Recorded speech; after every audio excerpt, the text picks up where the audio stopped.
Good evening and welcome to the all-new Diz Dad's Playhouse with your hosts, Tim Hicks, Willie Crocker, and Aaron Rittmaster. Diz Dad's Playhouse is brought to you by Mousemaster Travel and Wicked Mouse Travel, both of which are authorized Disney vacation planners who would love to help with your next Disney destination vacation. All right, we are back once again for the second episode of the brand new Diz Dad's Playhouse. I'm your host, Aaron Rittmaster, with my trusty co-hosts, Tim Hicks and Willie Crocker, and we are on the clock with the countdown segment. We're going to get rolling on this right away, and let's see, Tim, you chose our countdown topic, so I will put your top 5 for the countdown up on the board, and countdown begins now. The question is, what's the top 5 things in your backpack when you go to Walt Disney World? So coming in at number 5, a cooling towel. And trust me, I learned this one just last month. The cooling towel, especially when it's hot outside, is very useful. Coming in at number 4, a poncho. One day that I was there, I was with some of my family from across the pond, and we got a downpour, and I was the only one that had a poncho, and the rest of them had to run for the hills. Number 3, an electrolyte powder. There are some really nice electrolyte powders that are on the market out there. If you got some with you, you can put it into your water bottle, assuming you can go get some water somewhere, or even just, a cup of water at a quick service counter somewhere, and get yourself because I'm around, that's why. And that's particularly useful if you're drinking around the world at Epcot, because some electrolytes will kind of help you be able to make it to the end. Coming in at number 2, meds. And when I say meds, not just meds because some people have to take meds at a certain time of the day, but I'm prone to headaches myself, so I make sure I've got the headache remedy that works for me. I've got a kiddo that used to get sick to his stomach all the time, so having something there for that's very useful too. And then coming at number 1, a phone charger with cords. Now, what I want to know is I've got a big old brick that can probably charge 2 phones from 0 to 100 before it runs out of juice. But I also have one of those fuel rods that you can change out at the parks. And I'll leave it to you guys to discuss which one's the better option. That's my top 5. How about you, Aaron? Well, I think I will take a stab here at number 2. And I think one of the things we discovered is that our lists are likely to be similar, but they're different priorities and maybe slightly different versions of similar things in our bags. So number 5 for me is a hand towel. And when I say hand towel, what I really mean is usually I snag the one from the hotel, the hand towel from the hotel. And I choose it instead of the cooling towel because of its versatility, because depending on what's going on, I can use it in a lot of different ways that the cooling towel sometimes works for, sometimes not so much. For example, if I'm bringing camera stuff with me, it's not a priority, but if I'm bringing camera stuff with me, I'll wrap it in the towel initially. If it rains and something is wet, I can dry off with it. If I get really hot, I can use it like a cooling towel by, running cold water on it or wrapping some ice in it and putting it on my neck. So that's why it's number 5. Maybe it should be ranked higher because I love the versatility. Number 4 is a charger. Tim, to answer your question you ended with, I am a big fan of a high capacity fast charger. I think the fuel rods charge way too slowly, and you use up the energy they provide much too quickly. So I'm not a fan of fuel rods. I know some people swear by them. I prefer my chargers that, maybe it weighs a little more, maybe it's a little bulkier, but it gets the job done reliably. Number 3, poncho or raincoat. Look, it's going to happen. You're in the tropics. Might as well protect yourself. Meds, number 2, just like Tim, had it ranked the same way. For me, it's something for my stomach, because my stomach tends to get upset. I think I maybe eat richer food on a regular basis when I'm at Walt Disney World. So, the Pepsid AC stuff is awesome. I love having something I can take. Tim mentioned for headache, and something for I take Bonine for to protect from nausea on attractions, um, and any prescription meds that I might need to be taking at the time. And then number one, the absolute single most valuable thing when I go into the parks, even if I don't have a bag, I bring Ziploc bags with me. Quart size Ziploc bags are my magic tool. Why? Because even if you have no bag, if it starts to rain, drop your cell phone in your Ziploc, stick it in your pocket. Your phone is much more useful if it doesn't get wet. That's what you have a poncho for. Oh, I Even, disagree but there. I'm saying even if you don't have the poncho with you, even if you don't take the poncho, it is the jack of all trades tool. My wallet goes in to the Ziploc bag because you know what? Yeah, you can still get to your wallet when it's wet, but it's a lot harder to get things in and out when it's damp. You keep the dollar, the paper money in there from getting wet and a pain to try to handle. What's paper money? Yeah. I don't The even point take my is, you could wallet. do I know what you guys anything are talking about. with a Ziploc bag that it makes everything else easier. All right, before I use up all our remaining countdown time, Willie, what do you have to add to this discussion? Oh, I have so much to add to this discussion. Number 5 is sunscreen. It's something most people forget when they get to Walt Disney World and they don't realize when they're walking around the parks. That sun is out and it is way hotter than most people ever think. You're coming from New England, like where I live, or up where Tim and Aaron live. That sun is a totally different sun and it is hot, hot, hot. You are going to get smoked. Number 4 is meds. And when I'm talking meds, I'm talking Advil, Tylenol, um, things that when your feet hurt. Remember, you're going to walk 9 to 12 miles a day when you're in the parks. So you're going to have sore feet. It pays off. I agree with Aaron and Tim on different meds. If you have doing rides that you need to use for motion sickness and things like that, Pepsid AC and things, because we also do drink a lot while we're there. So we need to make sure the acid reflux is not kicking in. The cooling Wait, towel. okay, as long as you're going to mention that, Willie, I think as a public service, we have to mention if you're drinking in the parks, do not take Tylenol. No, not at all. Thank you. Don't Really, do it. really bad for your liver. Please don't do it. Right. Okay, Exactly. go on. Sorry. No, that's 3. 3, we go down to the cooling towel. I did not realize how great these cooling towels were until I was there with my wife back in April of 2021. And it goes around your neck so well, and it changes your body temperature wicked fast. It is amazing. It's just one of those things that I didn't realize how great it was. 2, we're going to go back to Aaron's number 1, the Ziploc bags. I usually bring a couple different sizes, depending on what I need. The wallet, the phone, even just anything. Even we used it for years with our kids, bringing food back because the kids would eat 2 bites out of something. And then we're like, hey, here's your French fries, here's your grapes, here's your sandwich. I was going to say, you can't put the kids in Ziploc bags. That'll get you in No, trouble. they don't fit. Yeah, they frown on that. Yeah.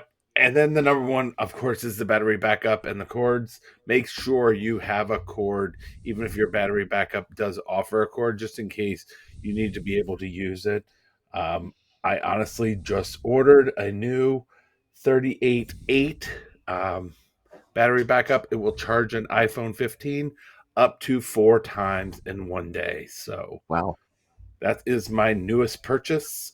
So Well, and I want to emphasize that because with the reliance that Disney is now making on your phone, between Genie Plus, all those sorts of things that are supposed to help you, and of course, Magic Bands still work, but you can also use your phone for gaining entrance to the park or getting on rides. The reliance on the phone is going to eat that battery away because your phone is looking for a tower, not finding it. Right. Well, that's a piece of it. And I also think that when you're using your battery backup one of the reasons, and I think we all agree that a larger charger, like a higher capacity charger, is more valuable than those little, fuel rod things. Because the worst feeling is when you realize you got to charge again and you know your battery's already tapped. Or like you and I experienced in Disneyland, I couldn't find a fuel rod transfer station to drop the dead Right. charger off. We were wandering around forever. And note to self: if you go over to the dark side, they actually charge you $3 to replace it. That's true. We're not going over there. This is Some of us spend some time at Universal Disney. sometimes and we enjoy it. I mean, It's very fun over there. I'm not kidding. We're TAs. We got to know what's up. And that's another thing that you can use your Ziplocs for too, is that, you've got 2 or 3 cables that you need to have handy. It keeps them from getting tangled, right? You put them in a small, like the snack size Ziplocs. They're great for that. No time. All right, time is I'd up. have to- That's all. That's all we have. Time we have for our countdown segment. So we will say goodbye to the countdown and move on to our main topic for the day. And I think this one will be interesting. I don't think we've talked about this in quite some time. And to put it in context, it's now been, a full year plus, almost 2 years since Disney eliminated what, for me, always felt like the single most valuable perk that they gave to on-site guests, which was Magical Express. And now that Magical Express is no longer available, obviously you got to find some other way to get from the airport to Walt Disney World, and also perhaps to get around Walt Disney World. And so I think this was Willie's topic suggestion, so I'm going to hand it to him to get things rolling. But we wanted to talk about kind of making your transportation choices for Walt Disney World. Was it not you who suggested it, Willie? Tim was the one that brought it up because he was the one that suggested, why do you need a rental car at Disney? Mm-hmm. Okay. All right. Well, okay. So get us rolling, Tim. No, it's a great topic, and there are many things for this that we can discuss. All right. So, Tim, go ahead and get us started. Well, when I first suggested the topic, I thought, one thing that people might not know is, should I rent a car? And under what circumstances should I rent a car? And I will tell you that in the 30 plus times that I've been to Disney parks, I've never rented a car. Unfortunately, Magical Express is gone now. That was. I agree with you, Aaron. The best perk that they had. So now I rely on ride shares to get back and forth from the airport, and then when I'm on property, I'm just going to either take the transportation that Disney makes available, or if I'm in a real big hurry and can't wait, or it's late enough at night that all the normal transportation options have shut down, I'll just take an Uber, because that means I probably had too much to drink and I don't want to drive anyway. I certainly don't want to get in trouble there. So, well, yeah, and it's interesting. I think as a panel, we represent kind of the whole range of decisions that people make when it comes to transportation, especially from the airport to and from Walt Disney World. And that, Tim, you're, kind of 100% using public transit of some kind, whether it's a rideshare service or a bus or something like that. But I don't have little kids, and little kids are not always accommodated in ride shares. So that's true. That's an issue. Although there are other options for them, and we'll get to that in a second. But just to point it out, I mean, Tim, you're the 100% use the public transit. Willie, maybe not 100%, but you're got to be close to 95% that you're renting a car. Am I remembering correctly? I was a rental car until 2022, when the price of rental cars went through the roof. Right. I was always a rental car every time.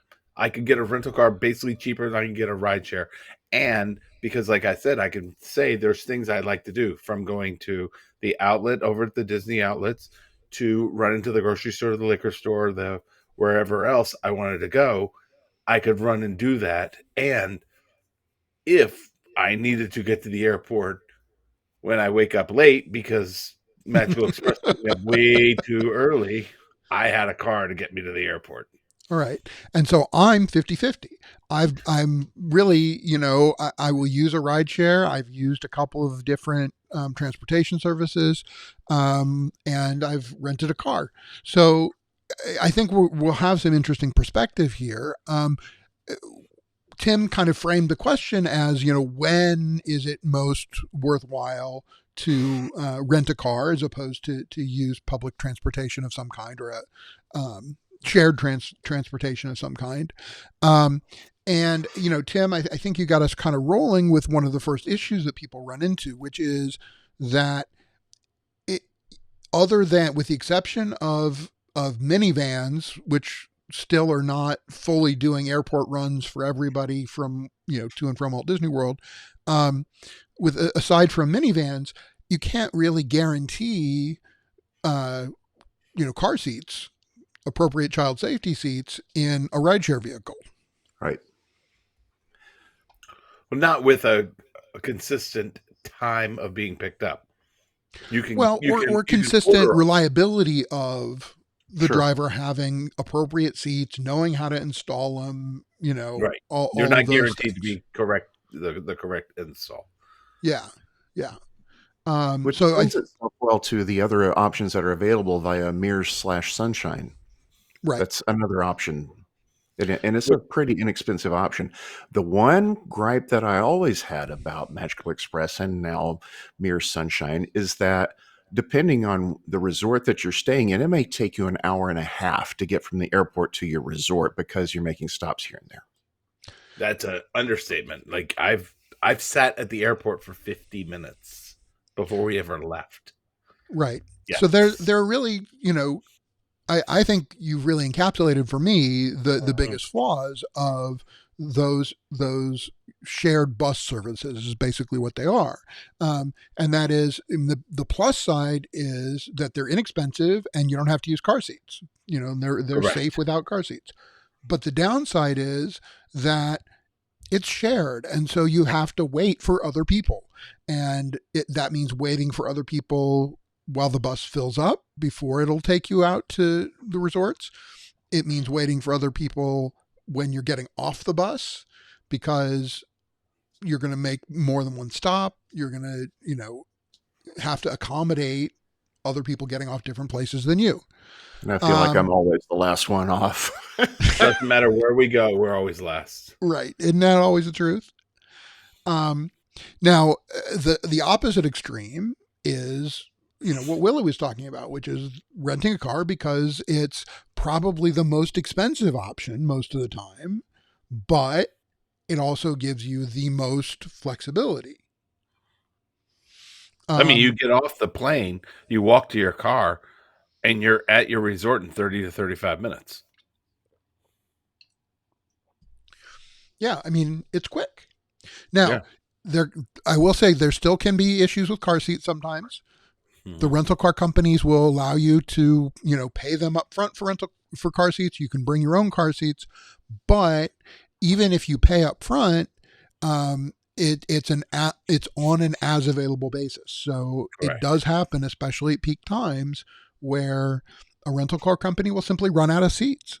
And in a place like Orlando, Florida, where people are coming for all kinds of theme parks, you're going to run into that. You're bound to. Yeah. Well, the other thing is, and they're going to run out of cars. I mean, I hate to say it, but the cars aren't like a dime a dozen like they used to be before 2020. I mean, these rental car companies only have so many cars because, Yeah, although they've gotten better. I noticed that recently that just with this last trip, they seem to have gotten better.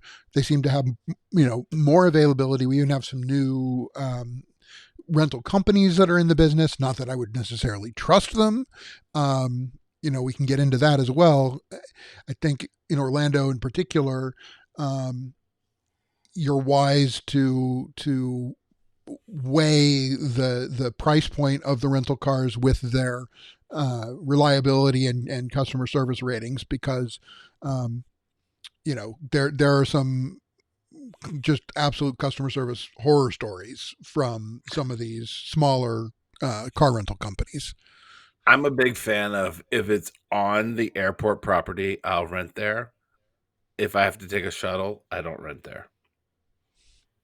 Well, I mean, that's one way to weigh it. I think that it comes down to the name brands that you recognize are the ones that are more likely to have more cars available.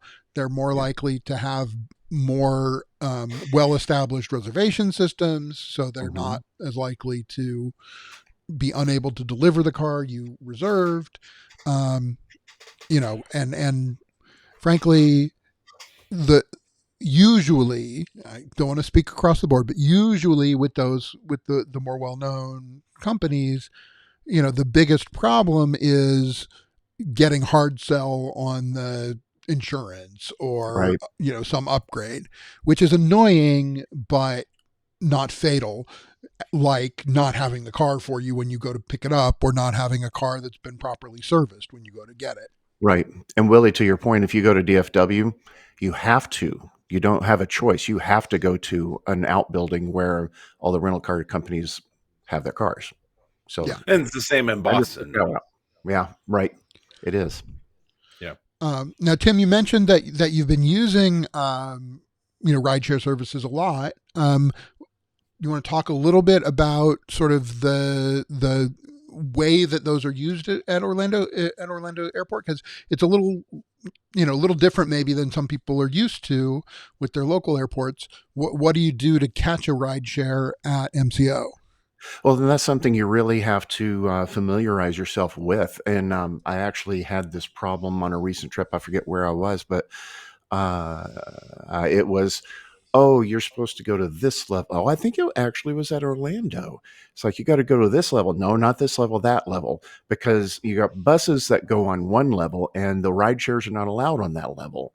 You got to go to a different level. So I think buses are on one and ride shares are on two. That really is not, once you get that figured out, it's not a big issue. You just, select your service. And for me, I keep a couple of different rideshare apps on my phone so I can see who's going to be less expensive or who's going to be faster, depending on what it is that I want. If I need to get there like right away, or if I can wait a little bit and pay a few less bucks, then I'll do that too. I've not really run into any issues. The only issues I run into is the same issues that you'd run into if you were driving your own rental car, or if you were taking the bus, and that's traffic. That's the one thing that they are perpetual. It's kind of like when I lived in Dallas. The roads are perpetually under construction. Right. And then you got Well, people that drive like an idiot and have car accidents and that sort of thing. and the place I think that really gets to be an issue with rideshare services is that when it backs up, you get hit with surge pricing, and your prices all of a sudden increase It went from exponentially. $34 to $55 in 5 seconds. Yeah. That's why I have comparative services. Right. Mhm. Now, Almost comparable, but not the same. and just as a reminder, if you do want to use minivan service after you've gotten to Walt Disney World, that's you summon your minivan using the Lyft app. They're sort of the shared contractor with Disney for those rideshare services.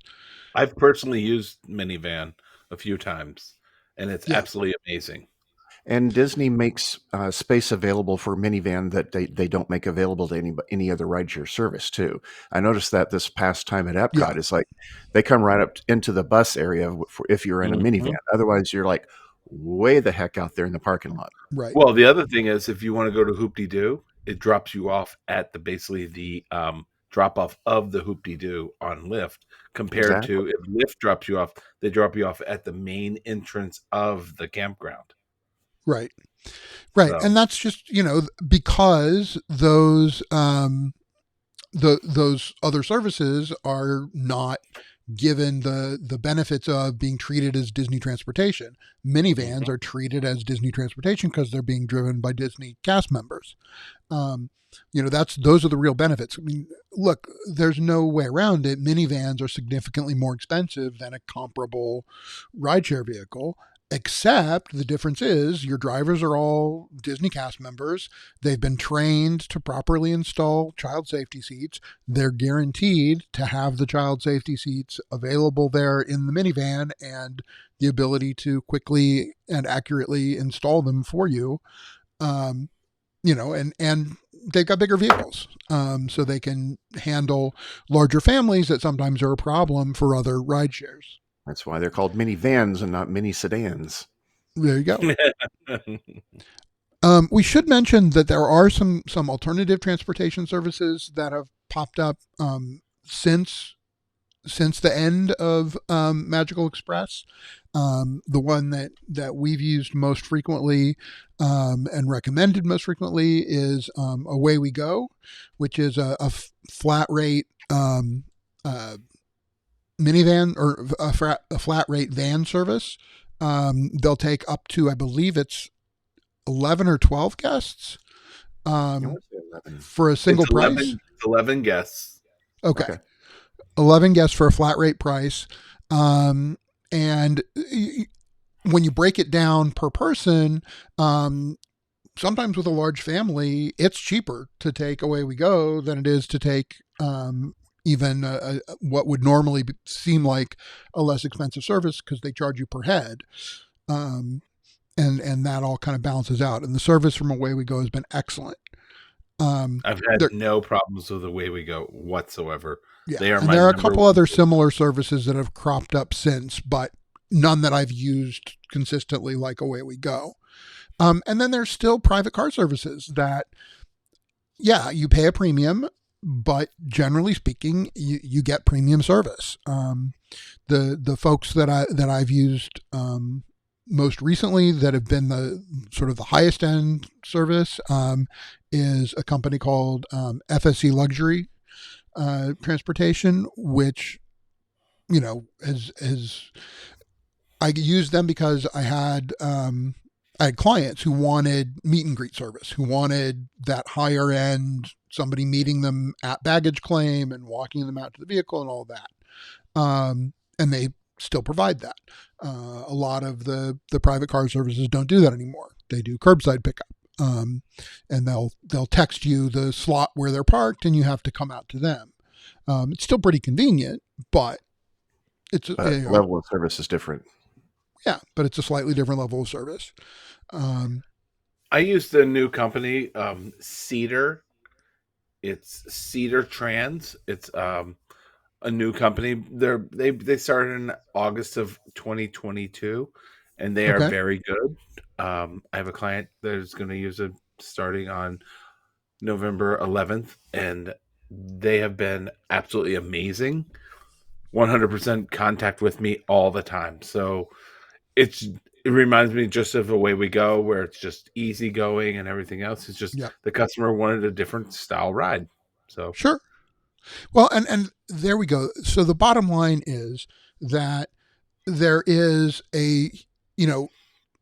Magical Express is gone, but in place of that, we have a variety of kinds of services that are available now. And it's just a matter of finding the right match for your preferences.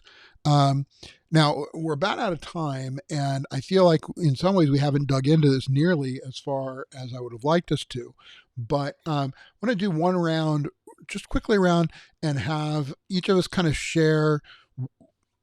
Let's put it this way: for the next trip that you take, what's your transportation choice and why? Tim, get us started. Okay. It all depends on who's traveling and what you're wanting to do. I told you, Tim, this is for your next trip. What are you doing? My next trip January. It's just going to be me in January. I will hop a ride share. The least expensive one and the quickest one I can find. That's what I'm going to do. That's right. And that's why? What's right for me. Because that's what's right for me. I don't want to wait the extra hour or hour and a half to get on a bus. I don't want to have to pay the extra money for a private car. I am just fine with a rideshare service. All right. How about you, Willie? On Saturday, October 21st, I will be taking an Uber or a Lyft to Art of Animation, and then I will meet you, Aaron, at Epcot probably. So Probably. So I wanted you guys to go first because I'm, like Willie said, meeting him on October 21st at Art of Animation, and I have not yet made up my mind how I'm getting from the I was going airport. to take the bus, but then I realized, as Tim mentioned, I don't want to deal with the 5 stops. And of Right. course, I'm going to be the last stop at Art of Animation, no matter Well, where I and go. that's just it. So that is part of my calculation. I was thinking about taking one of the bus services, but it's Art of Animation. It's a big value resort. I don't know that I have the patience to deal with that when I have an early morning flight. It's not like they can drop you off at Epcot and let you ride the Skyliner. Right? Right. Now, the other thing, and I've used this once before, I hate going into this now because we're in overtime, but, I've used a service called Turo, which is sort of splits the difference between a ride share and a rental car. It's essentially a car rental share. Right. It's private individuals making vehicles available as a sort of a rideshare service. Heard of that? And I've had mostly good experiences with it. I think that it's all app based. The hardest part about it is that the price at the end is always higher than it seems like it will be when you go through and are looking at it, because they add in there's always an insurance fee. Surcharge. There's always a surcharge based on the way you choose to take delivery of the vehicle, to pick it up and to return it. And so once they add the extra fees on, the gap in price has now shrunk again because the prices of rental cars have come back down from the peak rates. When I used it last in Orlando, the Turo price, even with all the extra charges and things, was literally half of what it would have cost me to get a rental car for that trip. But those prices have gotten closer together, and now that the prices are closer together, it's harder to justify. I don't think I want to have a car for this trip. I don't want to have to mess with parking. I don't want to. The only reason I think we would want a car is because we're going to both get up early on Sunday. Right. And move to the Contemporary. But moving to the Contemporary is easy. Or anything else. Yeah, and moving to Contemporary is easy because even if we wanted to be cheap about it, you can hop a bus to Magic Kingdom and walk across. And walk over. Right. We just put our backpack on and carry our suitcase. Yeah, and they'll move our luggage, so... Right. For me, if I were to rent a car, it would just sit in the parking lot the whole time because I'm taking Disney transportation everywhere I go, and I don't really need to go off site to a grocery store, a liquor store, whatever. See, but Tim, what I was going to say to you earlier is when I go for like 10 and 12 days, we'll go to the outlets a couple times. We'll go to Target. Because why not? I've got Target. I've got outlets. I've got all that. Well, no, but he's saying because he's taking it's a longer trip. He's there for 10, I'm there 14 days sometimes. Gotcha. Okay. So, and I think it's rental true. cars were cheap. Fair enough. That makes more sense. Right. A 6-day trip, well, Aaron and I priced it out in 2021. Our rental car was cheaper than it was to take the transportation. Yeah, it was. Okay. So. All right. Well, we're going to wrap it there. And this time I'm actually going to remember to wrap this correctly. So I'm going to give everybody a chance to sign off appropriately. So, we're glad you're coming back and hanging with us again. It's been nice to see folks posting their appreciation for the return of the show. We're having a lot of fun getting back into this with the new Dizdad's Playhouse. So we want to thank you for checking us out. We should be available through iTunes shortly. I'm waiting for the approval thing to come through.